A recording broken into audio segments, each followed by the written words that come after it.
subscribe, like, hit the bell icon. Let's begin the story. I hope you like it. Naruto Cross Luffy, Part 1.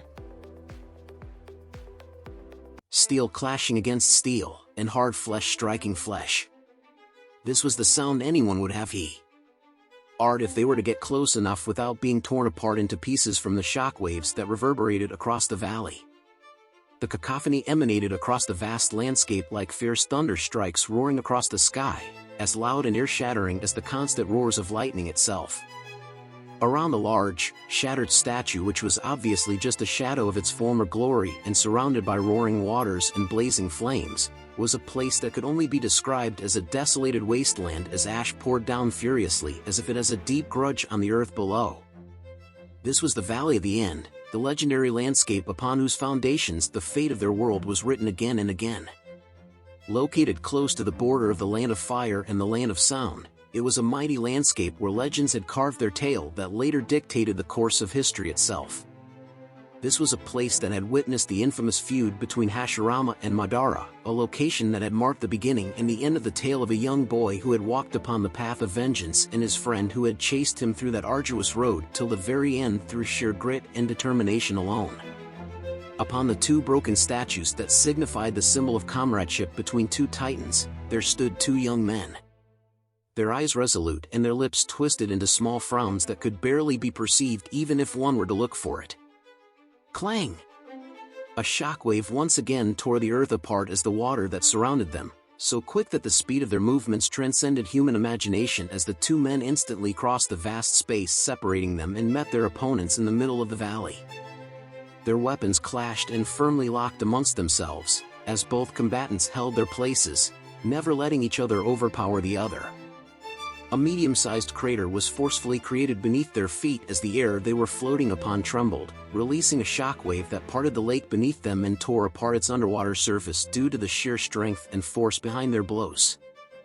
Sparks flew wildly as their weapons ground against each other before just as quickly they separated in practiced, flawless motion and jumped back to their previous footholds, continuing the impasse.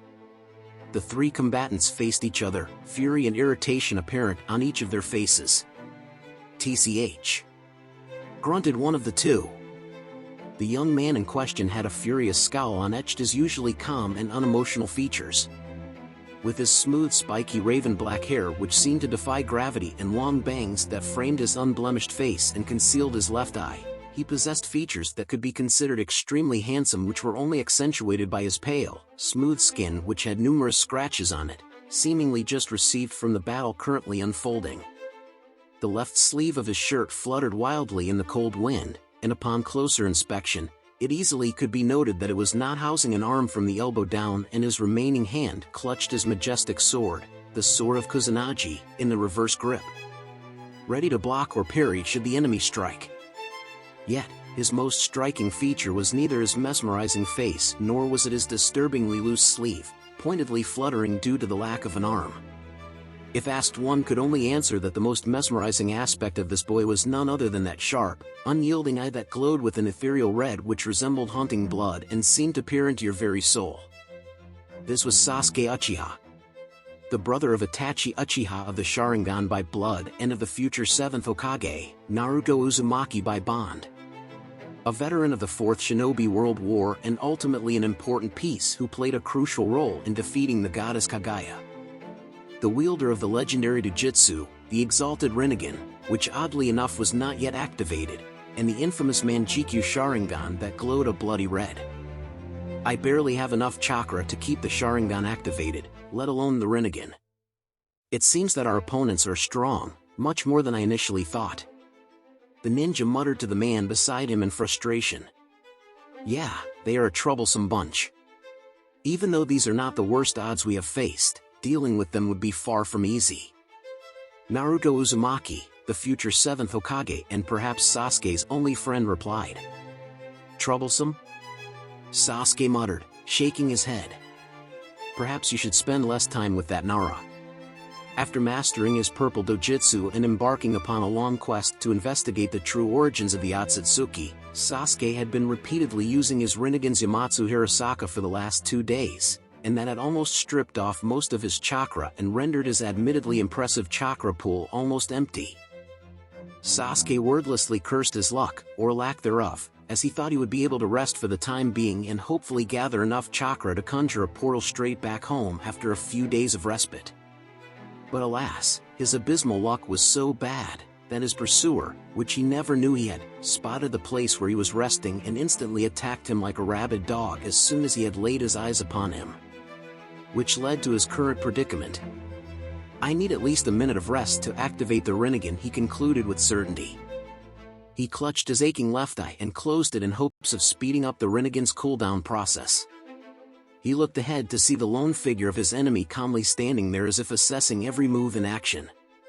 The ninja's pursuer, who had chased him across numerous dimensions and had even followed Sasuke back to his home, sported a deathly pale complexion only native to the Otsutsuki clan. Common delicate features graced his face, with wide, pupilless white eyes framed by elegant round eyebrows cut in a way reminiscent of nobility. The hereditary dojutsu that was the inherent ability of the elite Hyuga clan of Konoha and was also the mark of the rabbit goddess herself, the Byakugan, stared at him blankly. How he managed to match his every move while wearing a kimono and Ageta sandals was beyond him. Sasuke had to admit that even he had to give his enemy a credit for that. His flawless taijutsu, which was honed through experience earned by 1,000 battles, was extremely deadly, as was his unknown ninjutsu that could match his own. Even then, the most notable of all was a pair of Rinnegan which were comfortably placed in both his palms. However, unlike his own single Rinnegan or any previous ones that he has seen, his pursuer's version that sat comfortingly on his palm was blood red in color. They reminded him of Danzo and his ghastly white appendage embedded with the eyes of his kin, only serving to further escalate his growing ire. But if there was anything the Uchiha learned in his life as a shinobi, then it was to never underestimate an opponent. Sasuke had applied that rule in every battle thus far, and it mostly secured him the win. Foolishly underestimating an enemy and letting your guard down could very well lead to your own demise. Hell, Naruto beside him was the living testament to that. We need to be careful. The Uchiha quietly spoke, glancing at his partner beside him while scanning his enemy for any sudden moves at the same time. This foe cannot be underestimated, Naruto. The black-haired glared at his pursuer, irritation made clear in every syllable as he spoke to his friend. What had he done to have seemingly attracted this Otsutsuki out of nowhere and earned his ire and enmity in the first place? He genuinely did not know. But as far as he's concerned, this was an Otsutsuki. And the last Otsutsuki he met, not named Hagoromo, wasn't exactly a good guy, or woman. "Who are you, and what do you want?"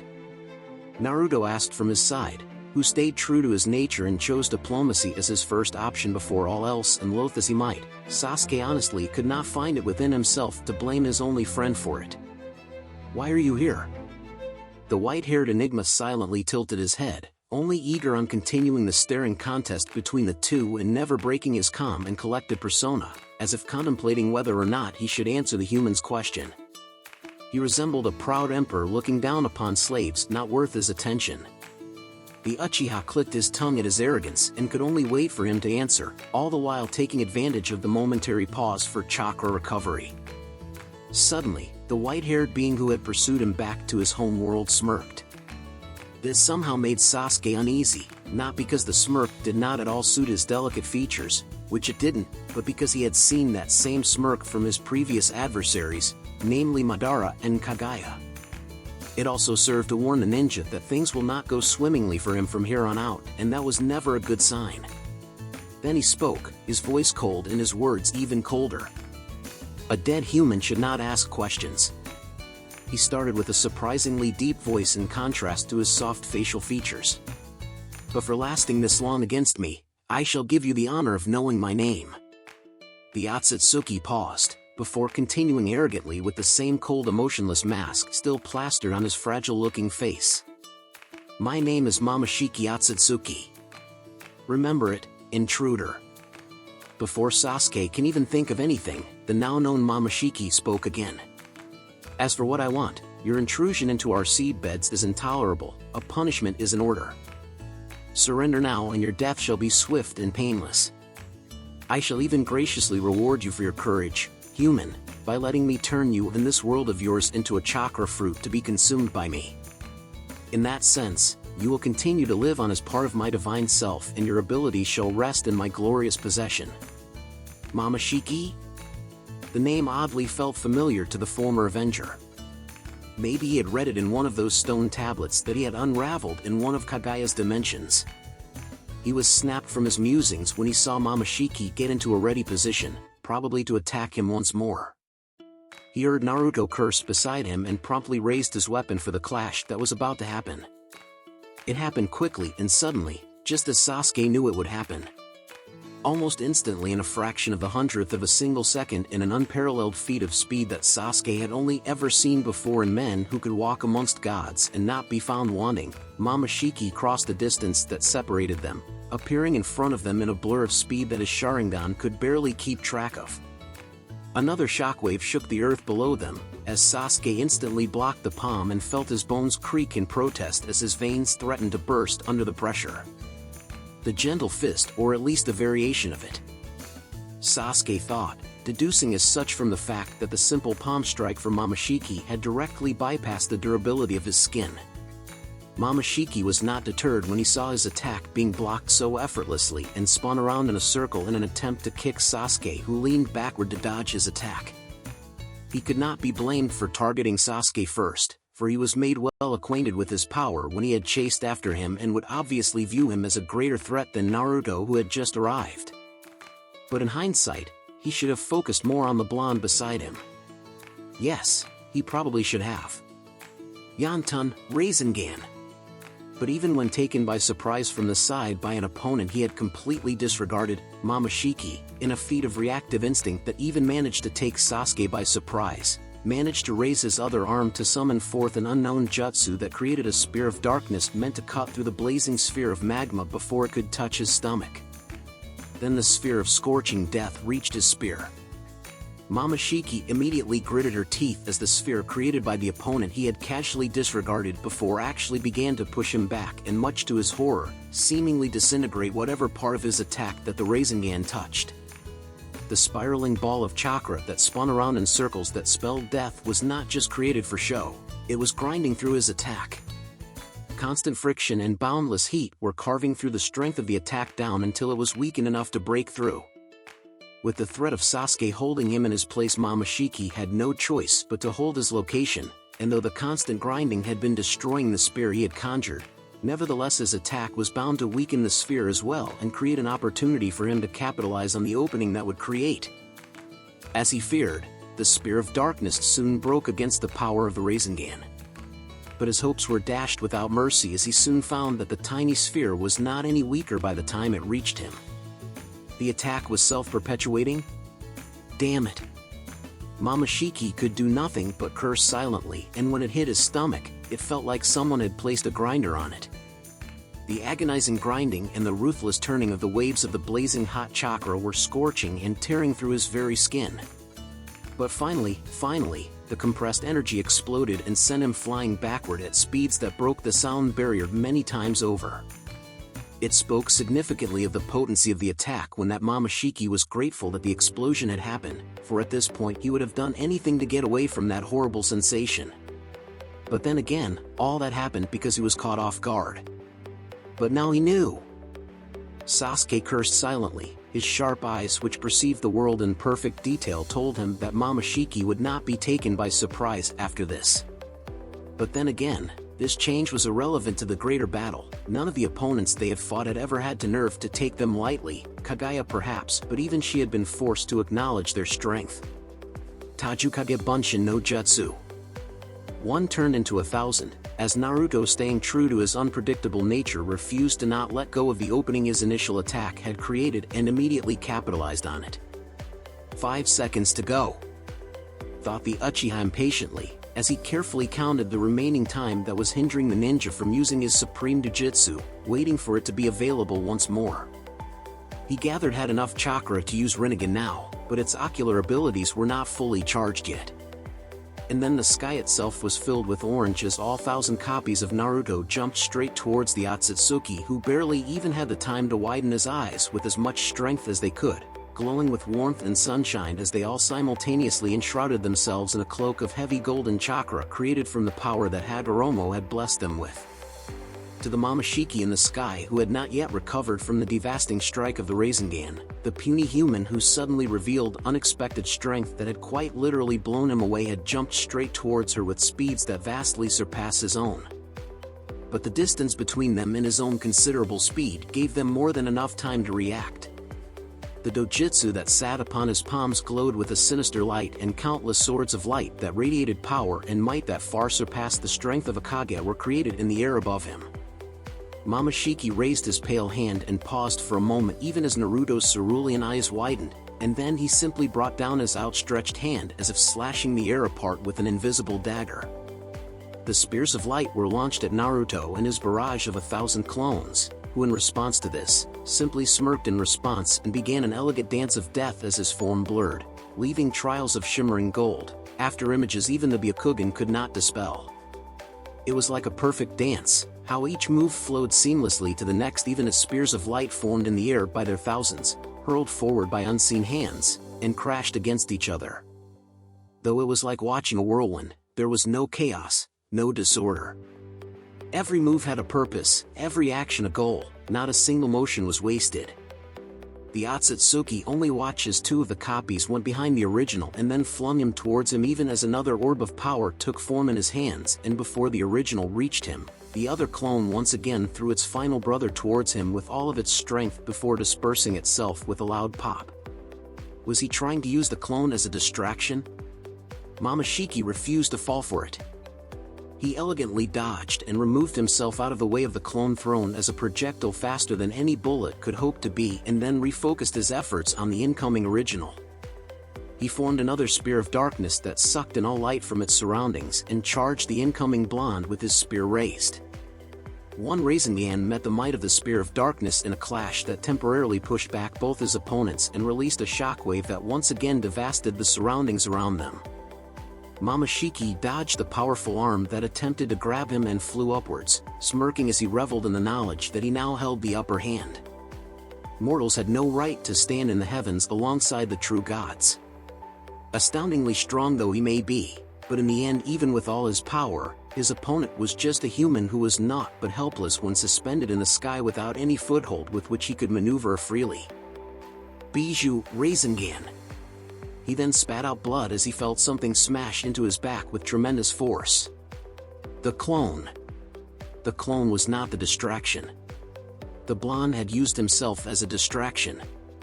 Take this, you bastard.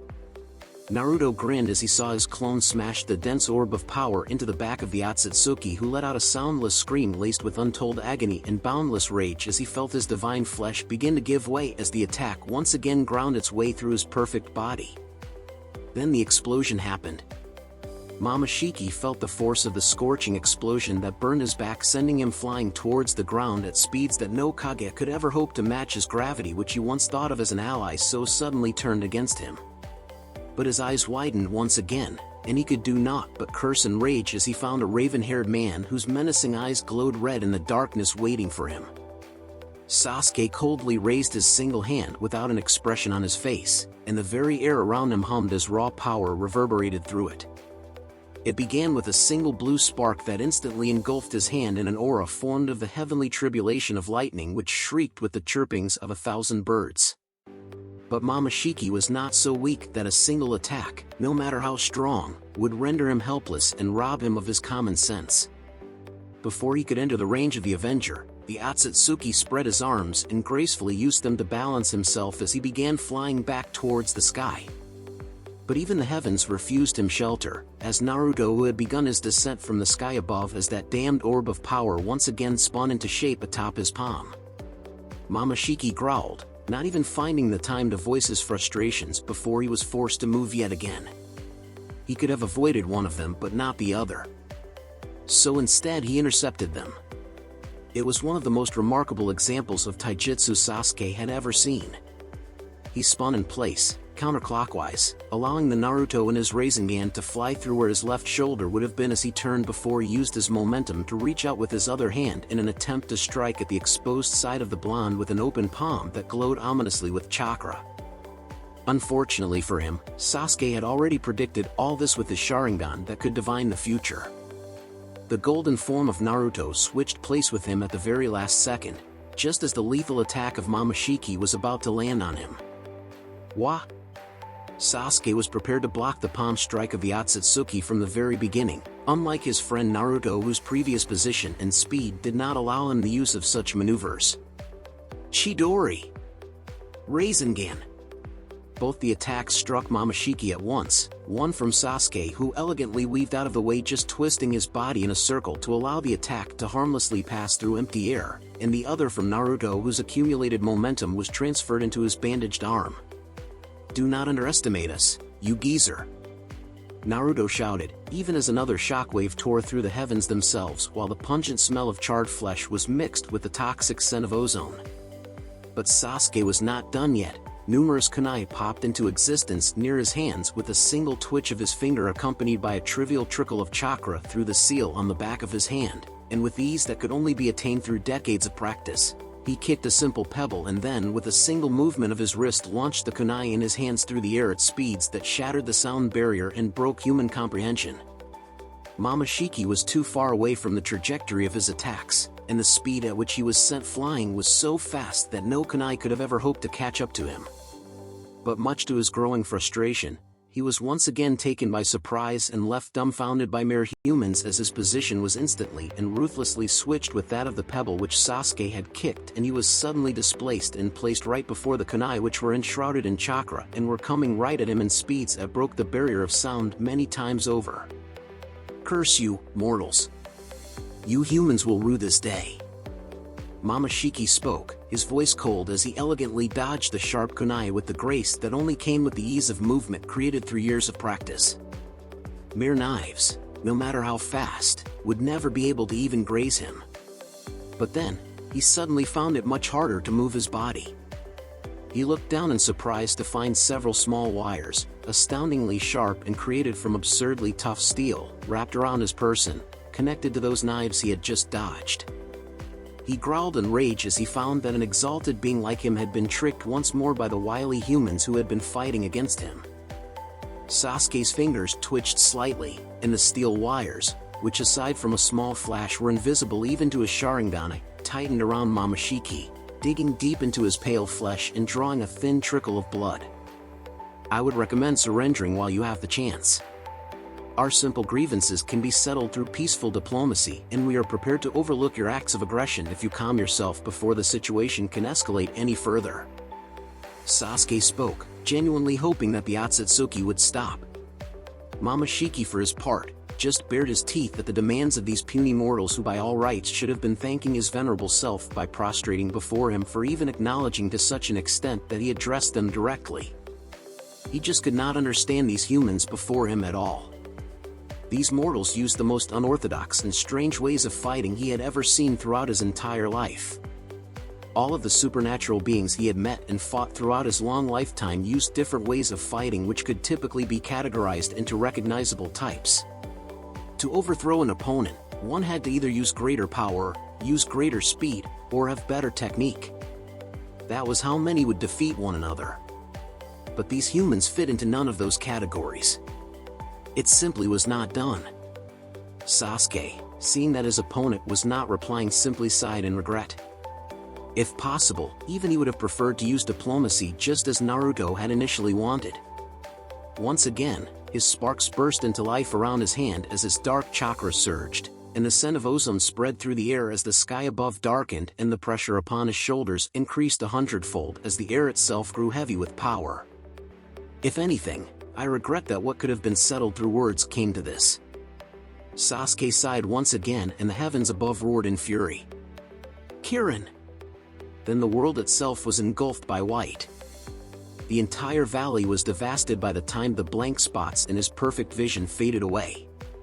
The little water that was left in the air was vaporized by heat that for an instant matched the temperature of a star, and the rocks around them had long melted, converted into scorching slag that glowed red at the same time the oxygen in the air had been converted into ozone, leaving little for them to breathe.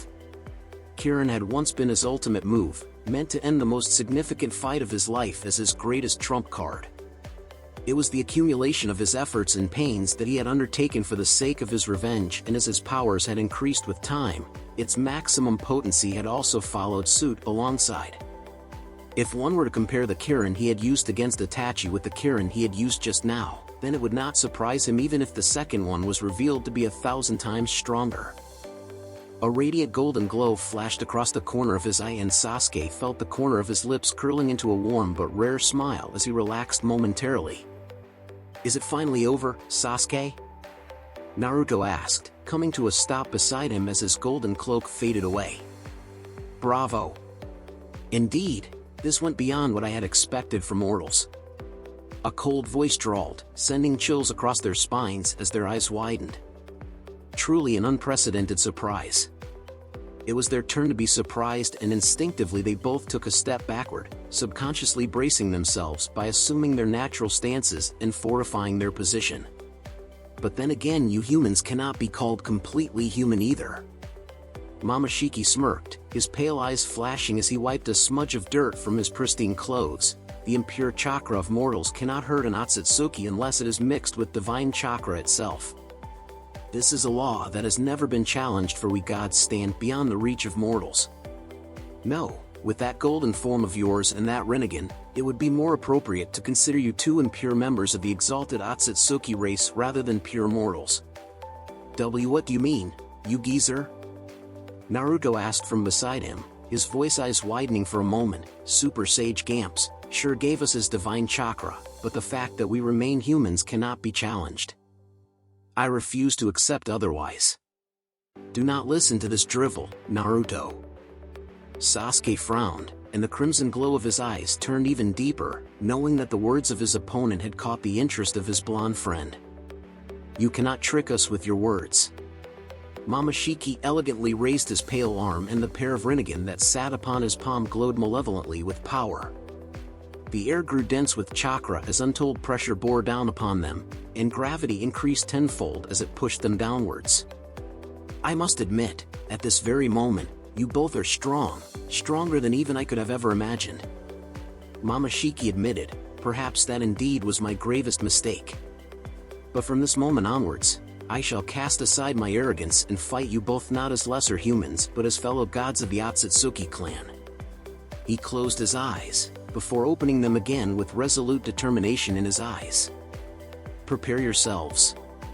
Sasuke's eyes widened, and he barely had enough time to reach out and grab Naruto beside him to teleport away before once again, white engulfed the world as the heavens themselves roared. The scent of ozone once again spread through the air, as lightning that for an instant burned hotter than the sun itself forced the very gaseous molecules to condense into scorching plasma and divided the very molecules of oxygen into its base components. The desolate valley of the end where legends had crashed to change history itself was once again devastated beyond remembrance as a dragon of heavenly thunder raged upon its depths and scorched the earth itself into molten slags of magma. This is the end of Part 1. Let's meet in the next part. Hope you enjoy.